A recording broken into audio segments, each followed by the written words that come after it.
আসসালামু আলাইকুম। সবাইকে সুস্বাগতম ক্যালসিও সমর্থকের ইউটিউব চ্যানেলে। আজকে আমরা একটু ডিফারেন্ট টপিকস নিয়ে আলোচনা করব। ডিফারেন্ট বলা যাবে না, কারণ কি চ্যাম্পিয়ন্স লিগ আমরা সবাই দেখি। তো সুদীর্ঘ ২১ বছর ধরে একটা ফরম্যাটে চ্যাম্পিয়ন্স লিগ হয়ে আসছিল। তো ওইটার বদলে এখন নতুন ফরম্যাটে চ্যাম্পিয়ন্স লিগ খেলা হবে, সেটা নিয়ে একটু আলোচনা করব। কারণ কি নতুন ফরম্যাটটা নিয়ে এখনও দেখি অনেকের মাঝে কনফিউশন তৈরি হয়ে আছে। টোটাল ৩২টা দল ৮টা গ্রুপের মধ্যে ভাগ হয়ে প্রত্যেকটা গ্রুপে ৪টা করে দল থাকতো। সেই ৪টা করে দল একে অপরের সাথে হোম অ্যান্ড অ্যাওয়ে খেলে খেলে যে টপ পয়েন্ট, যেই দুইটা দল টপ পয়েন্ট পেত ওরা চলে যেত সেকেন্ড রাউন্ডে অথবা রাউন্ড অফ 16-এ। আর থার্ড টিমটা চলে যেত ইউরোপা লিগে এবং ফোর্থ টিম টুর্নামেন্ট থেকে বহিষ্কৃত হয়ে যেত। আর এখন সেইটাকে একটু বাড়িয়েছে, ৩২ দলের বদলে এসেছে ৩৬টি দল। তো সেটা নিয়ে আজকে আলোচনা করব যে এই পরিবর্তনটা করার কারণ কি কি।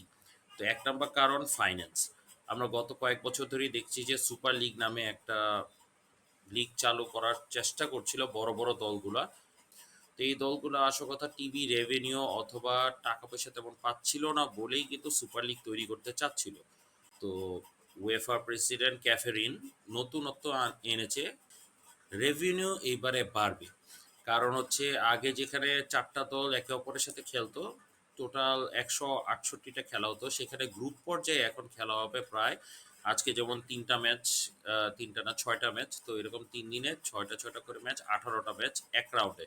তো ১৮ × ৮ যদি হিসাব করেন তাহলে ১৪৪টা ম্যাচ গ্রুপ পর্যায়ে পাচ্ছে, যেখানে আমরা গত মৌসুমে আমরা খেলা হতো যে পুরোটাই ১৬৮টা ম্যাচের মধ্যে শেষ হতো।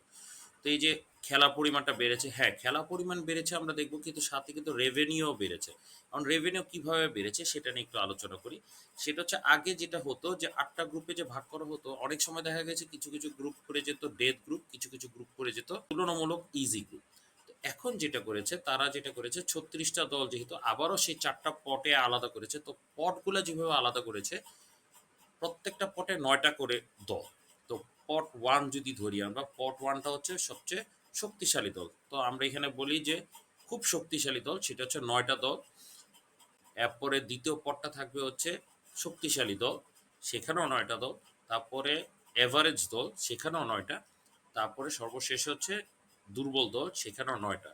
তো নতুন ফরম্যাট অনুসারে যেটা যে সুইস লিগ সিস্টেমে খেলা হবে, যে প্রত্যেকটা টিম ৮টা ডিফারেন্ট টিমের সাথে খেলা হবে হোম অ্যান্ড অ্যাওয়ে। ৮টা ডিফারেন্ট খেলার মধ্যে যে যত পয়েন্ট তুলবে সেই পয়েন্ট অনুসারে র্যাঙ্কিং। এখন একটা দল ইজিলি দেখা গেল ইংলিশ প্রিমিয়ার লিগের কোনো একটা দল কোনো যে কোনো লা লিগার যে কোনো ৮টা দলের সাথেও খেলে ফেলতে পারে। যদিও ৮টা দল যায়নি, ৪টি দল দিয়ে গিয়েছে। তো ৪টি দলের বিরুদ্ধেই খেলতে পারে। আবার দেখা যাচ্ছে যে লটারির মাধ্যমে কোনো দলের সাথে নাও খেলতে পারে। তো ইংলিশ প্রিমিয়ার লিগের দলগুলো দেখা গেল অপেক্ষাকৃত অন্যান্য লিগের টিমের সাথে খেলতে পারে। তো এই খেলাগুলোর মধ্যে পয়েন্ট ভাগাভাগি করে যে টপে থাকবে। তো আমরা ইতিমধ্যে বাকিগুলা জেনেছি যে টোটাল ৩৬টা দল একই র্যাঙ্কিংয়ের মধ্যে থাকবে।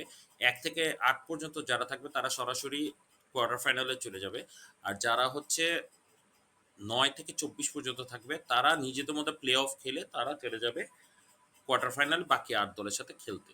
তো নিজেদের মধ্যে প্লে অফ খেলার মাধ্যমে এইগুলো আমরা জেনেছি। কিন্তু আমি প্রথমে ভাগ করতে চাচ্ছি যে এই ৮টা করে খেলাই বা কেন, আর সবগুলা দল সবার সাথে কেন মুখোমুখি হবে সেটা নিয়ে আলোচনা করতে। তো আলোচনার প্রথমেই বলি যে ওই যে ৪টা পটে ভাগ করেছি। তো পটগুলা শক্তিশালী দল, এবং এখানে যেটা হবে প্রত্যেকটা দল শক্তিশালী ২টা দলের সাথে খেলবে, এভারেজ ২টা দলের সাথে খেলবে, দুর্বল ২টা দলের সাথে খেলবে, অপেক্ষাকৃত বেশি শক্তিশালী যে ওই ২টা দলের সাথে খেলবে। তো এরকম করে র্যাঙ্কিংগুলো ভাগ করা হয়েছে। তো ভাগ করাটা এইভাবে, যেমন ধরি যদি আমি গ্রুপ এতে ধরি যে পট এ যেটা এ, ওইটা হচ্ছে পট এ। তো ৯টা দল ১ ২ ৩ ৪ ৫ ৬ ৭ ৮ ৯। তো এরকম এ দলে ৯টা দল। বিও ধরি বি ১ ২ ৩ ৪ ৫ ৬ ৭ ৮ ৯। তো এরকম করে সবগুলোই ৯টা দলের মধ্যে যদি হয়, তো পট এর ১ নম্বর দল যেটা A1, তো A1 যেমন ফেস করবে, ধরা যায় লটারির মাধ্যমে পড়ে গেল ভাগ্যক্রমে, আমি A2 এবং A3 কে ধরছি। তো A2 র সাথে খেলবে হচ্ছে হোম ম্যাচ, আর A2 র সাথে খেলবে অ্যাওয়ে ম্যাচ। তো এখানে দেখেন আপনি A2 ও দেখা গেল ওর সাথে খেললো অ্যাওয়ে ম্যাচ, মানে A1 এর সাথে খেললো অ্যাওয়ে ম্যাচ, এবং ধরি আমি A3 র সাথে তার কপালে পড়লো। তো A3 সাথে তারা পড়বে হোম ম্যাচ। তো A3 যেমন দেখেন এখানে A3 হোম ম্যাচ খেলবে A1 এর সাথে এবং A2 এর সাথে খেলবে অ্যাওয়ে ম্যাচ। তো এইভাবে করে তারা অ্যাওয়ে এবং হোম আলাদা করে ফেললো। এরকম করে প্রত্যেকটা দলই প্রত্যেকটা দলের সাথে খেললো। এই গ্রুপ এ থেকে যেমন তারা ২ টা টিমের সাথে খেলবে, আবার আমরা চলে যাই গ্রুপ বি তে। গ্রুপ বি তে ২ টা টিমের সাথে খেলবে। একজনের সাথে হোম ম্যাচ খেলবে, একজনের সাথে অ্যাওয়ে ম্যাচ খেলবে। সি এর সাথেও সেম, একটা হোম ম্যাচ খেলবে, একটা অ্যাওয়ে ম্যাচ খেলবে। ডি এর সাথে হোম ম্যাচ খেলবে, অ্যাওয়ে ম্যাচ খেলবে। তো এইখানে লটারি সিস্টেমটা কিভাবে হবে? লটারি সিস্টেমটা অলরেডি ইতিমধ্যে গ্রুপ ভাগাভাগি হয়ে গেছে। এইটা থেকে আপনারা দেখতে পারেন গ্রুপ পর্যায়ে আপনি একটু মিলিয়ে দেখতে পারেন। যেমন মনে করেন রেড স্টার বেলগ্রাদ, এই দলটা অলরেডি কিন্তু ইতালিয়ান ২ টা দলকে ফেস করতেছে। যদিও ২ টা ডিফারেন্ট পট থেকে তারা এসেছে এবং দেখেন ইন্টার মিলান, এসি মিলান ২ জনকেই তারা ফেস করবে। ২ টা ইতালিয়ান টিমের জন্য কিছুটা লাকিও বলা যায়। আবার বলা যায় যে রেড স্টারের জন্য লাকি যে তারা সিরিয়ে কে ফলো করলে ২ টা টিমকে তারা পেয়ে যাচ্ছে কিভাবে হারাইতে পারবে। তো এতে যেটা হলো রেড স্টারের প্রিপারেশনটা ভালো হলো। এখন কেন এরকম হচ্ছে? কারণ কি আগে যেটা দেখা গেছে শক্তিশালী দলগুলো শক্তিশালীই হয়ে যাচ্ছিল। তারা দুর্বল দলগুলো তেমন একটা চান্স পাচ্ছিল না। এখন যেমন দুর্বল দলগুলো অপেক্ষাকৃত দুর্বল দল যারা তারা একটু চান্স পাওয়ার সম্ভাবনা বেশি থাকে। আপনি দেখেন এই যে রেড স্টারের কথা যেমন বললাম, রেড স্টার বেলগ্রাদ যদি এসি মিলান, ইন্টার মিলান ২ জনের সাথে ড্র করতে পারে অথবা কোনোভাবে ৩ পয়েন্ট নিয়ে আসতে পারে, তাতে কিন্তু এখানে ৪ পয়েন্ট চলে আসলো। তো ৪ পয়েন্ট যদি চলে আসে তাতে থেকে দুর্বল দলের সাথে আরো ২ টা খেলা পড়তেছে। ওইখানে ৩-৩-৬। তো ৪-৬ ১০ পয়েন্ট চলে আসলো। এখন যদি ১০ পয়েন্ট নিয়ে তারা কিন্তু ২৪ এর মধ্যে চলে আসতে পারবে। কারণ কি অন্যান্য দল তুলনামূলক মানে শক্তিশালী দলগুলোই বেশি জিতবে আমি এটা বলব। তো সেই হিসাব করলে শক্তিশালী দলগুলো দেখা যায় ১ থেকে ৮ পর্যন্ত থাকবে। ওরা মোটামুটি যেহেতু ৮ টা খেলা ৩ ৮ টা ২৪ পয়েন্ট। তো ২৪ পয়েন্টের মধ্যে মোটামুটি ২০ পয়েন্ট তারা নিবে। এটা আমরা ধরে রাখি। কিন্তু ৯ থেকে ২৪ পর্যন্ত যারা যাবে তারা তো আর এত পয়েন্ট তুলতে পারবে না। তো অন এভারেজ ম্যাক্সিমাম ক্যালকুলেশন যারা করেছে সবাই দেখা গেছে ১০ পয়েন্ট যারাই তুলবে সম্ভাব্য তারাই ২৪ এর মধ্যে থাকার সম্ভাবনা আছে। তো রেস্টার বেলগ্রাদ কিন্তু ২৪ এর মধ্যে চলে আসলো। আমি ধরি ২৪ তম টিম রেস্টার হলো। তো তাদের খেলা পড়বে কার সাথে? Play of. প্লে অফটা পড়বে হচ্ছে নবম দলের সাথে। ধরে রাখি নবম দলটা হয়ে গেল আতালান্তা। ধরি জাস্ট একটা এক্সাম্পল হিসেবে। আতালান্তা যদি নবম দল হয়ে থাকে তাহলে তাদের সাথে প্লে অফ খেলা পড়বে আতালান্তার সাথে। মানে ৯ এর সাথে ২৪ তম দলের খেলা পড়বে। ১০ এর সাথে পড়বে ২৩ তম দলের খেলা। ১১ তমর সাথে পড়বে হচ্ছে ২২ তমর খেলা। এভাবে করে শক্তিশালী দল এবং ইয়ার র্যাঙ্কিং অনুসারে একে অপরের সাথে ফেস অফ হবে। এই প্লে অফে ৯ থেকে ২৪ এর মধ্যে প্লে অফের মধ্যে যারা জিতবে হোম অ্যান্ড অ্যাওয়ে, এটা আবার আগের রাউন্ড রবিন লিগ টাইপের হোম অ্যান্ড অ্যাওয়ে লিগের মতো করে মানে আগের সিস্টেমেই চলে গেছে। তো প্লে অফের মধ্যে যারা খেলবে এই ৮টি দল যদি চলে যায় তারা কোয়ার্টার ফাইনালে চলে গেল। লেটস সে যদি রেড স্টার বেলগ্রাদ ওরা যদি ২৪ তম দল তারা খেললো হচ্ছে আতালান্তার বিরুদ্ধে নবম দলের সাথে, খেলে রেড স্টার জিতে গেল লেটস সে।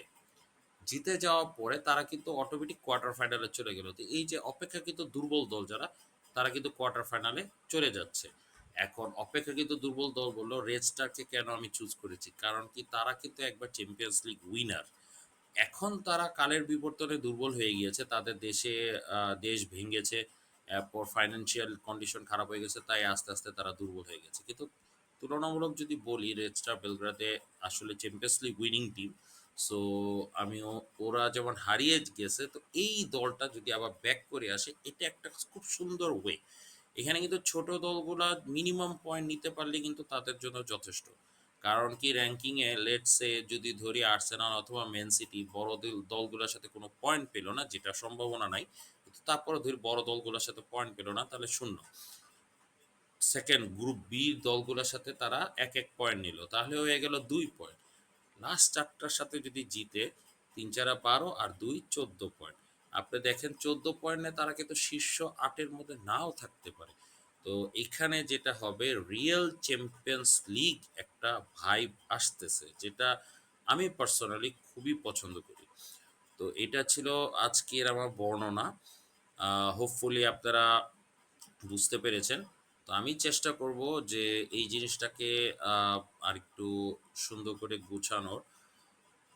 এটা আমার প্রথম ভিডিও, সো প্রথম ভিডিওতে অনেক কিছুই মিস্টেক থাকতে পারে। তো হোপফুলি সামনে থেকে এরকম ভিডিও যখন আমি বানাবো তখন হয়তো বা মিস্টেকটা একটু কম থাকবে, এবং আমার আসলে সময় কম, আমি আজকে সকালবেলায় শুরু করেছি।